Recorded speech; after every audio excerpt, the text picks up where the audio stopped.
We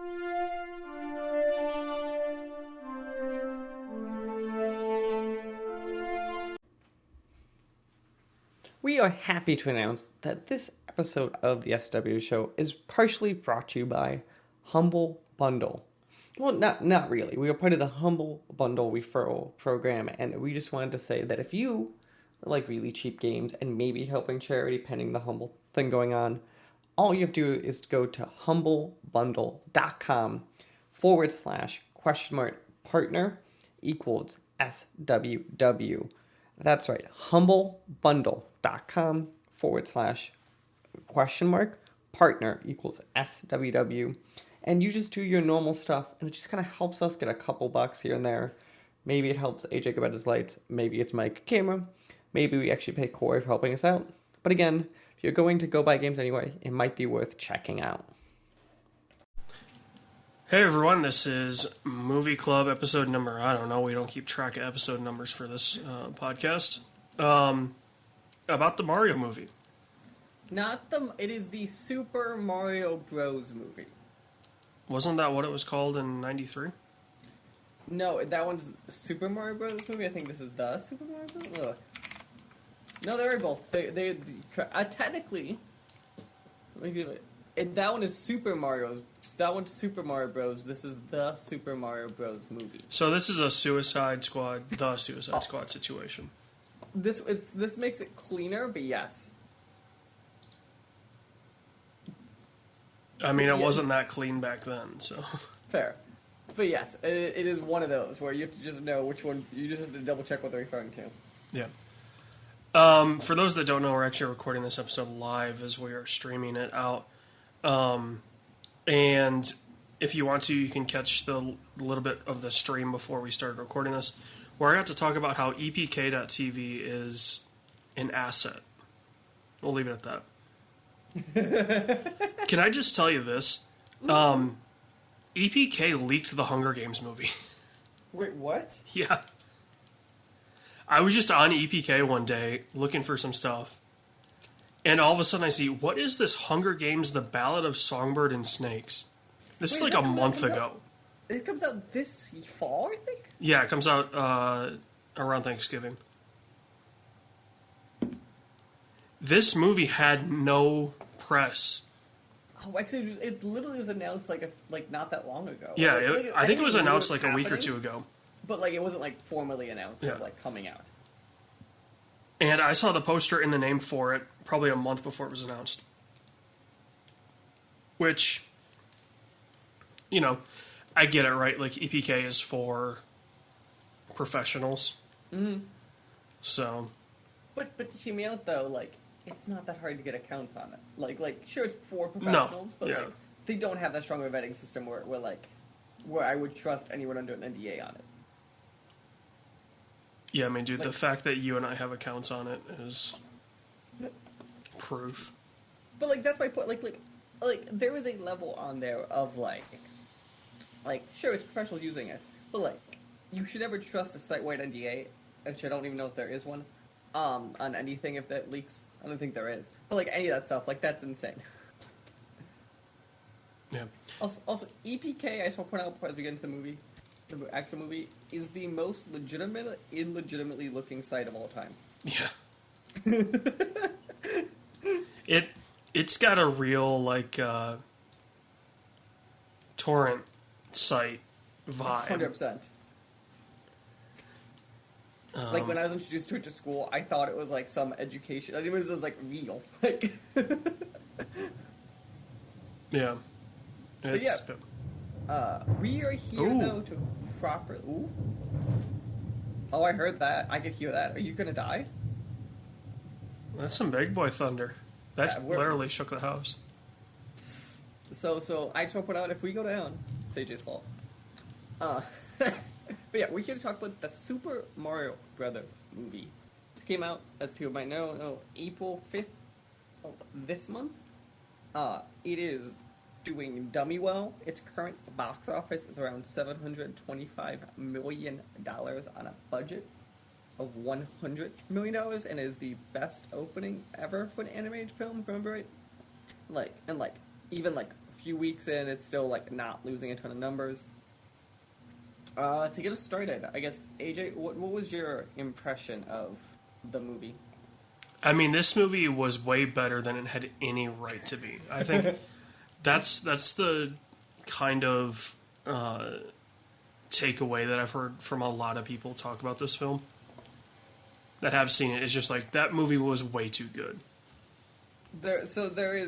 I think there is legitimately only one character that I think there is a valid critique of that I do not understand. Well, there's two. But the one I want to point out, though, which I'm curious to think, whatever they thought for Cranky Kong could have used a few more takes. I mean, the fact that he had, 2 lines, it wasn't that big of a deal. Sure, no, that's valid, but it was just one of those, it's like, who heard this and was like, yes. I mean, obviously, right, when they do the Donkey Kong movie, I mean, it's obvious that that's next. Mm-hmm. Then probably, yeah, take a couple line reads at it for whoever does Cranky Kong, but... Because it was Fred Armisen, wasn't it? I can't remember. They don't list Diddy Kong's voice actor. No, they do not. I actually don't know if we know who it is. Which is really upsetting, because I wanted to tell somebody, like, oh, you should check out Diddy Kong. And then I was listing off the cast, and I'm like, I don't know who voices Diddy Kong. Yeah, and for that kind of anyone who's watching, I assume, knows. But, like, this movie, even by animated movie standards, like, honest to God, has a wild voice cast, I think is fair to say. Oh, it's the A tier of the A tier. And I think we all, as everyone's been saying, owe Chris Pratt somewhat of an apology of he actually does okay as Mario. Well, I will say that, excuse me, I will say this, right? They open that movie, and the first you hear of the Mario Brothers voices is the commercial that they do. Mm-hmm. And how overtly just, like, racist that commercial is supposed to be. And you're like, oh dear God, please don't be those voices the whole time. And then it cuts to Luigi and Mario, and they're like, do you think the accent was too much? And I just laughed at that point. I was just like, okay, this movie fully understands, whoever wrote this scene specifically. I wonder if that scene was recorded after the whole debacle of Chris Pratt being announced as Mario. Because it definitely had that feel of, hey, we are poking fun at the fact that everyone thought this was going to be bad. Which, to be fair, on paper, like, I still think he's a bad choice. I just think he actually was fine in practice. Yeah, in practice he was fine, because he had, 15 lines total? Yeah, like, he actually, for being a Mario movie, it is interesting how little, like, it's interesting, because, like, obviously in the games, Mario is inherently this character that is, like, the blank slate. Yeah, he's a silent protagonist. Right. It's funny, in this, they kind of did treat him that way, of like, well, like, you really care about everyone else. Like, yeah. We know this. And I just want to applaud the character design, right? Like, mm-hmm. They gave Mario no ass, which is extremely disappointing. Because a dude that jumps that much should have a dump truck. First off, that's what we have Donkey Kong for. But the fact that canonically, if we're taking this movie as kind of canon now, right? Like, they're definitely building a universe off of this film. Right, it's kind of like, because, yeah, they're definitely building a universe off of this, I think. I don't know if we know for a fact, but it definitely... it's 100% the success they've seen. Oh, I agree with the success. I don't think anything was, like, actually, like, announced. Yeah. Canonically, that we have Luigi's Mansion Luigi is awesome.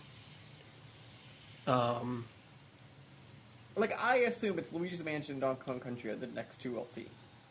I don't know if they'll be that specifically. But it'll be Donkey Kong. Yeah, oh yeah. Definitely. The next movie is a DK movie. And then I don't know if you do a full Luigi's Mansion movie. You could maybe do a short or like an extended sequence in a movie. See, what I would view, so the thing we know for post-credit, so we're saying everything better. The thing we know for post-credit here is that they're introducing Yoshi. Yeah. So I could see it kind of be like a twofer of like a Yoshi and a Luigi's Mansion, how you merge together. Like they get separated, Luigi has to go somewhere over there, get something, while Mario's doing with Yoshi. I mean, I feel like they just need to expand on... I mean, because they totally did the Luigi's Mansion thing of he goes into a dark castle and has to use his flashlight. I feel like whatever they do next for that is just going to be an extended version of that sequence. I don't feel like they're really setting up Luigi to do Luigi's Mansion, because I feel like that's a little in the weeds for A mainstream Mario fan base, because I understand, Luigi's Mansion 3 sold 10 million units. But also everything on the Switch has sold 10 million units. Right. And then pre it being a Switch game, Luigi's Mansion 1 and 2 like both did fine, but they never blew any sales stuff. Yeah, they were fine, but there was a reason there was such a gap between 2 and 3. Right. They didn't really drive the needle that much. So I feel like they'll have some fun Easter egg references because they understand that's their bread and butter. Is the Easter egg reference stuff. Also, speaking of canonically, I love that canonically Mario Kart takes place in Kongland. I like that. I also love the how they pick the bikes. They actually did it. Yeah. They did that, which was fun. Which, is that strictly Mario Kart 8? Yes, that setup is 8. There was the early setup, but the way they did the UI is very much... Yeah, it was totally the three... Yeah. The three things. So yeah, it was just fun that they're having fun with, okay, we need the kingdoms to make sense. How do we do that? Well, okay, the Jungle Kingdom will have the carts. And then Mushroom Kingdom will have whatever. Mm-hmm. And then the fact that Rainbow Road is this is how you get between kingdoms. So genius. Because that's one of those, most of the Mario Kart tracks, especially the original ones, you could get away with, okay, it's on this world or it's in this kingdom or whatever. Rainbow Road is just nah, it's in space. And it never made sense. Mm-hmm. And for them to just fully embrace the absurdity of Rainbow Road. Especially because, it's also interesting because, every Mario Kart has a Rainbow Road. All but I think one of them does, yeah. But I don't know, but the point is, it's such, it's kind of, been the thing that's a common thing that I think kind of works well. Yeah, everyone recognizes the Rainbow Road. And they all have their Rainbow Road in their head when they picture it. Mm-hmm. So, yeah. Also, I think we need to talk about the true star of this film. You mean the man that has the number 85 single on the top 100? Yeah, damn right I do.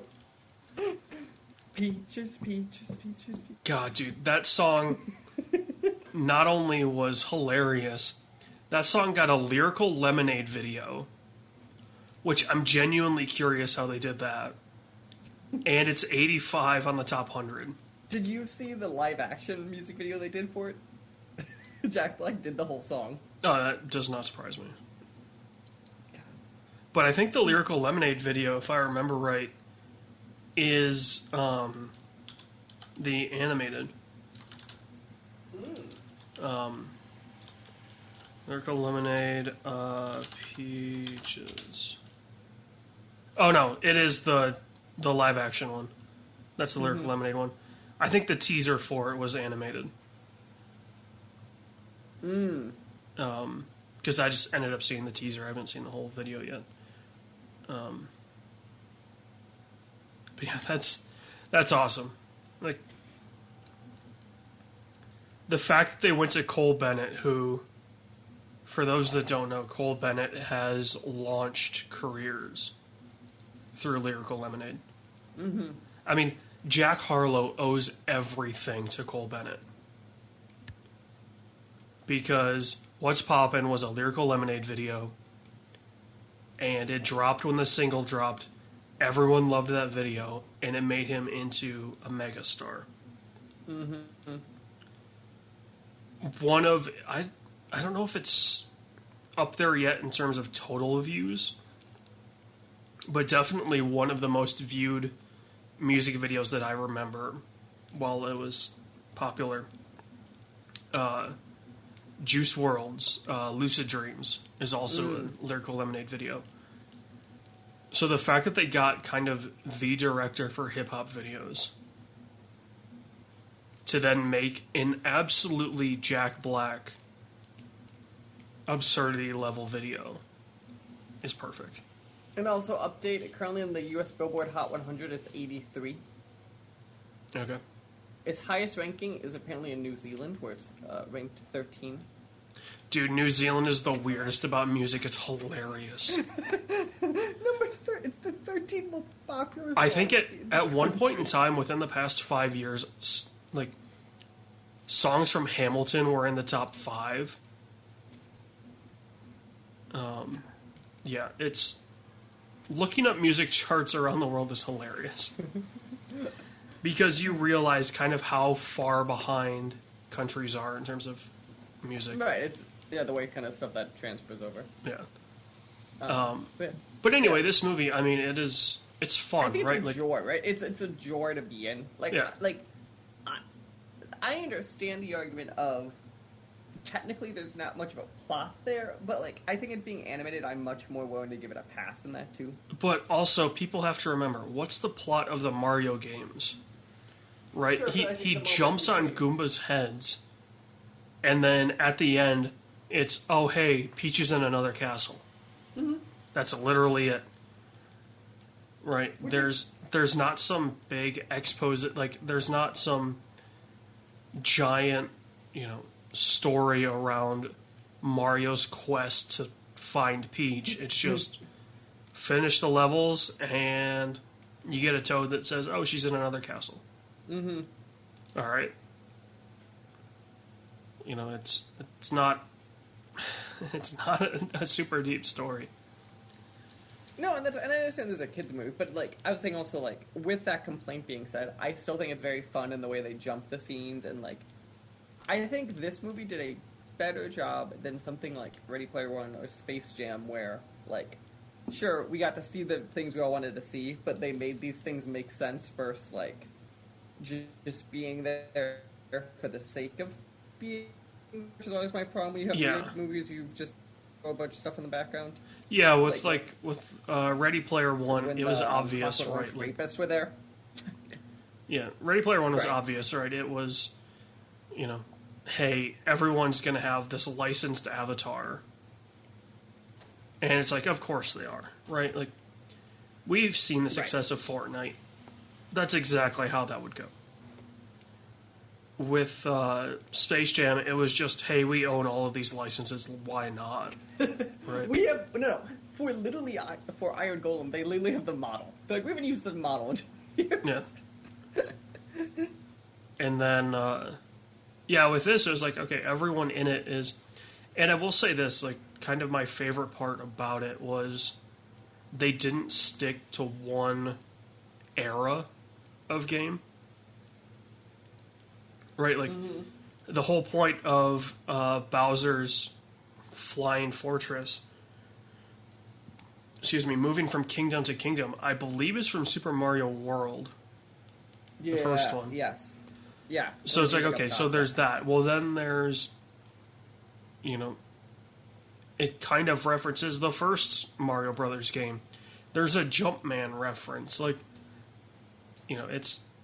it's not trying to stay in one era or one Hell, even the going to the Donkey Kong land's a good example of that. Like they understand it. I also think Yeah. that like as a whole, they understand the characters. I think better than I thought they would. Like it's very easy for them the characters just to exist and for them not to make sense. Where I think, besides maybe one or two moments, as a whole, the characters are like, this checks out to what I thought this character would be and why they're there. Yeah, I do wonder, like, obviously Miyamoto's name is as a producer, which is insane, Sure, but right? Like, my seeing that understanding on is- screen, on a movie Yeah. screen of Shigeru Miyamoto, and you're like, okay, right? That's cool. But I Which is feel not- like he wouldn't have signed off on it Right. in that sense unless He felt it was unless there was set up. someone that he was confident in saying, like, hey, make sure they don't fuck this up because this is huge for us. Mm-hmm. So No, I think that's a very valid. But yeah, I think because even like Princess Peach, who I think is probably one of the biggest changes from the games, is still a character you go, this makes sense, this works. Like it's not like I don't think anyone truly is offensive. and I will say this, they did themselves right. I don't know how many voice actors they have that are over the age of 55. 55. Let's see. Right, so they can make a ton of sequels with this same voice cast.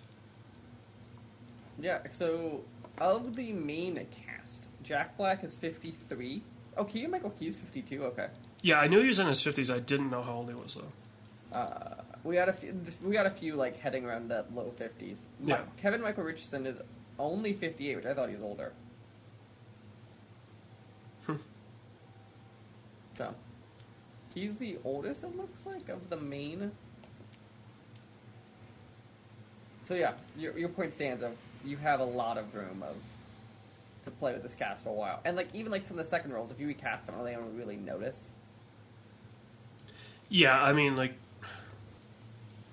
are you going to notice Cranky Kong's voice change if, for the DK movie, they use a different voice actor? Right. Right? You know, he has so few lines in this movie. Same with Diddy Kong. Like, you could easily replace that. So, So yeah, I mean, overall, this movie's like, I think don't it's know. a solid. It's a 7. 7. Yeah. So I'm curious, kind of, as we kind of spin this down, what did you take? What was your take of the? I would say, as a whole, dislike of it from the reviewers and stuff.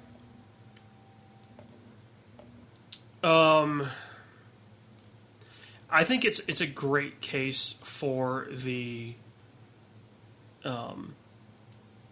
don't trust one score or the other idea, where, you know, I was hearing basically two different things, right? There was, I think it was a Guardian review that said this movie is trash, and they gave it like a 2. IGN gave it like an 8 or a 9. Right. And like, this is awesome. I'm like, okay, that makes sense. Guardian doesn't really make sense, so I'm going to shoot it straight down the middle, like a 6.5 is probably where it's at. So I walked in with about, you know, I would say 6.5 expectations. Had an absolute blast with it. Mind you, I was mildly zooted when I saw it. Which I think just made it that much better. Yeah, it was. So as a whole, I would argue, I recommend seeing this film with some capacity. You might Oh, be yeah. okay not seeing the Yeah. theaters because I don't know the effects of that. But like, I would say as a whole, I would be shocked if you didn't find any enjoyment from it. Yeah, I mean, it's one of those movies where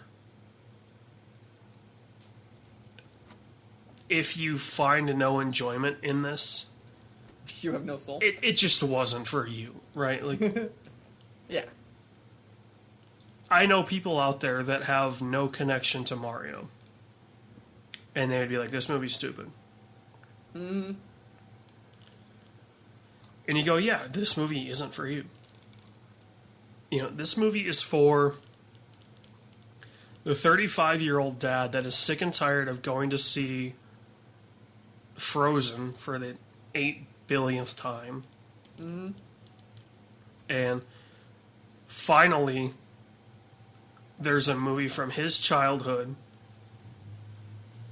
and it's really good. So he's just happy. You know, like, that's what this movie is for. Mm-hmm. So. Yeah, no, I agree. So I think this is a... Both of us at least give a thumbs up, a goal, check it out, and I'm just gonna say, the other thing we have to address as we exit this is John Lincoln. Was it Lincoln? No, how do I say his last name? For what? Who played Luigi in the original movie? Oh, John Leguizamo? Yes. I appreciate. Did you watch his interview, by the way, of his whole comment about how there's no Latin representation in this film? Yeah. My favorite line is how he's like, well, because I played Luigi like a Latin. And it's like, oh my god. Which, I will say this, right? There's a lot of that going around, you know. Oh, there's no Latin representation. Anya Taylor-Joy is literally an Argentinian citizen. She was born in Argentina. She's done most of the Spanish press tour. Like, just because she's fair-skinned, like... Mm-hmm.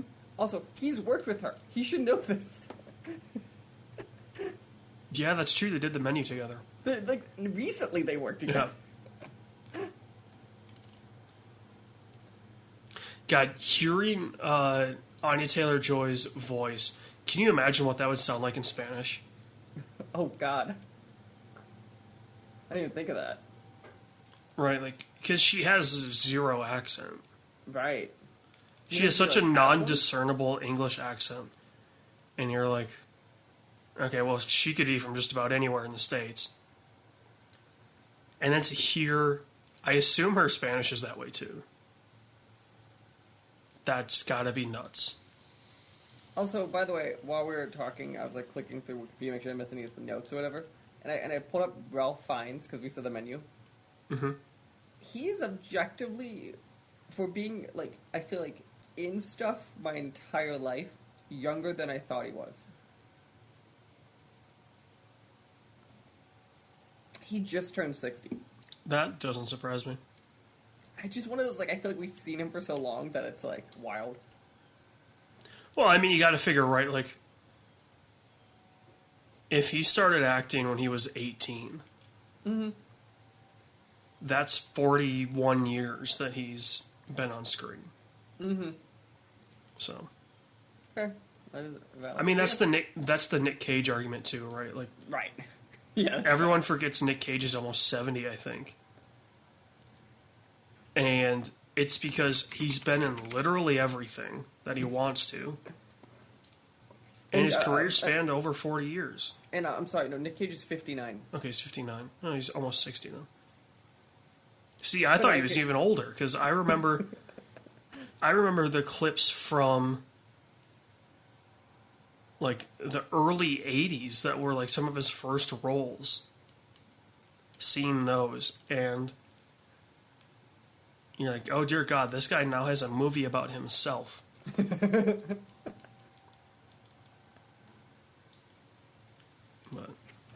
But yeah, that will do it for us.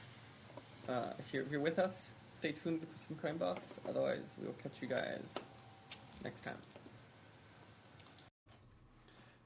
The SW Show and all of its affiliate podcasts are podcast by me, Mike Maroney, and AJ Losi, sometimes by our contributors, including Corey King.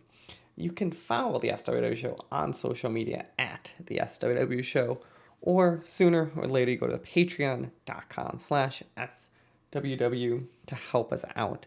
Thank you, and we hope you enjoy the rest of your day.